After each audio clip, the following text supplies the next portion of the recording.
Good morning.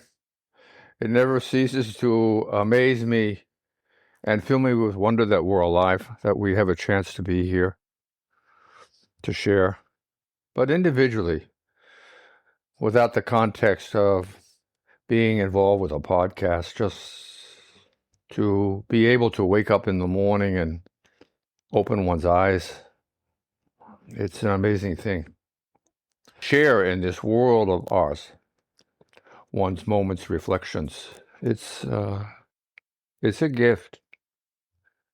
Better if we never take it for granted, but always are amazed and full of astonishment at the immensity of this creation that we're part of, its detail, its incredible depth, as we experience it just upon this single solitary world.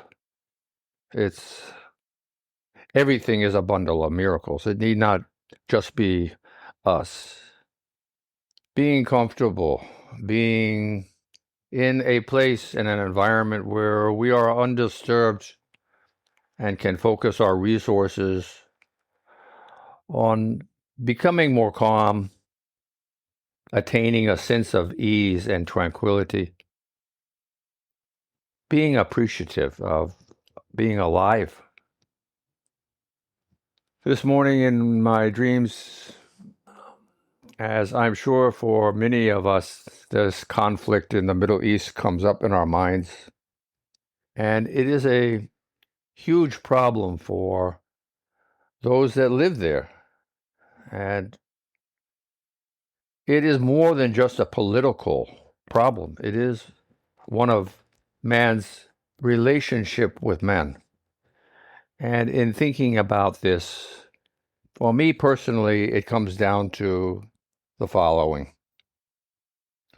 We need to, for a moment, set aside our differences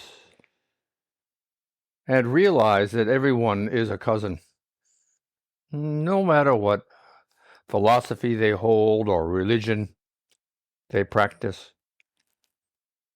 And understanding that we are all related, sit down and communicate with each other. Have a conversation.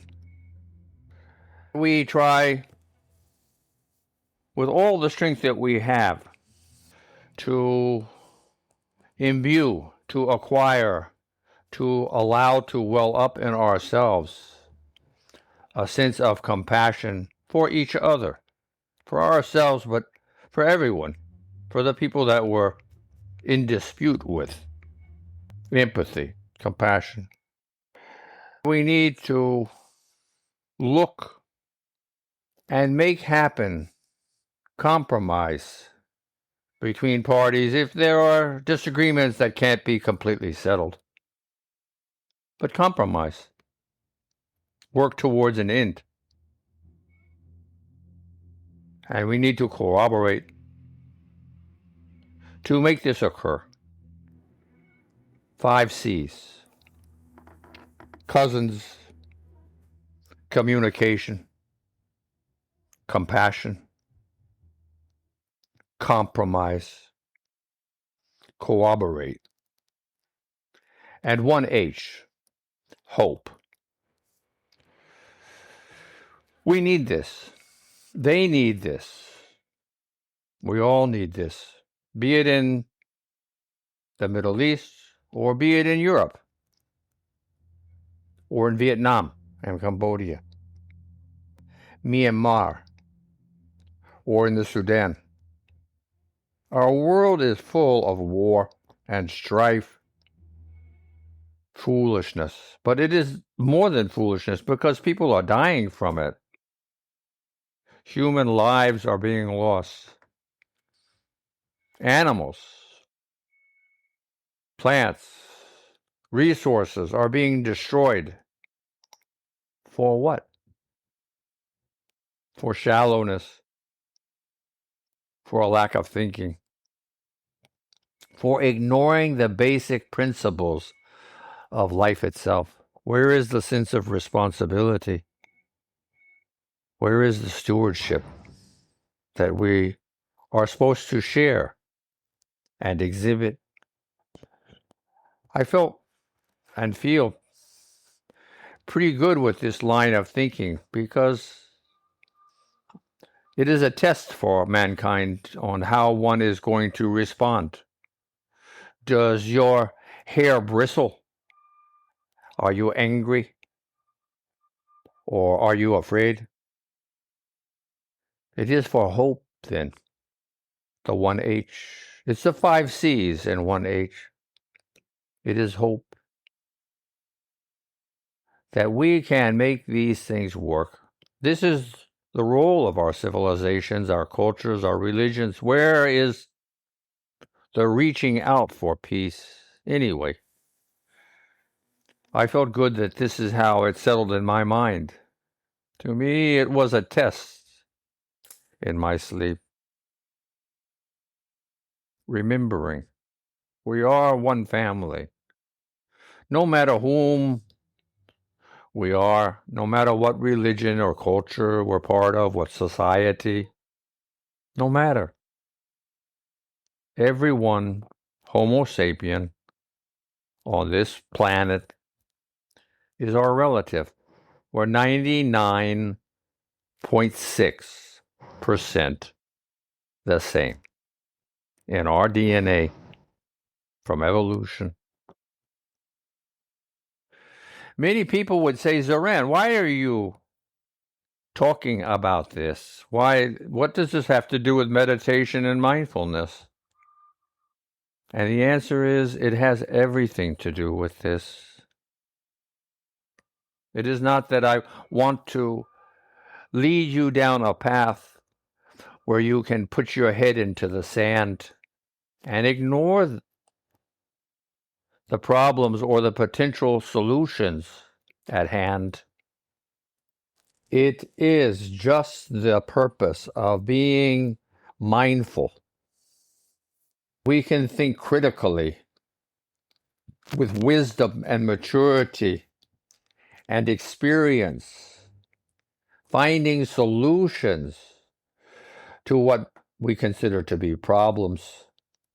Isn't this what you want in your world? You don't want emptiness. Emptiness means that there's nothing there. If you have a bowl, a beautiful wooden bowl that someone's hand carved, do you want it to be empty? Or would you rather have it full of beautiful fruits and vegetables? That's the point. In my humble opinion, many say that the purpose of meditation, mindfulness, is to be empty, to be void. I think it's somehow a communication failure because I just don't see how that can be. One can be focused, yes, and a good thing that one can follow through and carry in one's mind a dialogue seeking better understanding one considers to be the truth based upon what one has as experience, what one has learned. But to be empty, then there's nothing there. What's the point? Those that are looking to learn how to meditate, by being here, you have already begun. One just need to think about oneself to begin to become calm. As I said in the beginning, to feel tranquil, to be at ease. You say that your mind now is all flustered and it is raining and it's stormy and the sky is not clear but gray and filled with clouds. Allow it to settle. Allow it to clear. Allow it to be finding in oneself. That's what you have. You don't have more than that. You don't control the weather. You're a part of the weather. So breathe. finding one's breath in the maelstrom of life. You want to build, you want to be strong and sure of oneself. Begin with little steps, becoming more aware. What else do you have than oneself? You must begin here. Breathe with awareness. As your chest rises and pauses, and then falls again, and pauses, and rises again, and pauses when you reach the top, and subsides when you are finished expelling carbon dioxide, and pauses again before you need to begin again and again. This is the beginning of what can be a meditative experience, right here. Following your breath is a beginning. Just as much find solace in following your pulse, remembering you are alive and pulsing with energy, with life force, feeling the warmth that you have inside, feeling it deeply, focusing on it, learning to find it easily, learning to find one's pulse easily. This is meditation, learning to focus and concentrate. In this way, one becomes more knowledgeable of what? Of oneself, of the processes that facilitate, harbor life. The easiest way, seeking to learn, to experience, to attain a greater sense of maturity, of sensitivity, of receptivity in what's actually going on, in actuality of your own being alive. Further finding beneath the heat of your body that's being emanated from the muscular activity of your lungs and your heart, beneath the shudder, the quaking of your heart and your lungs,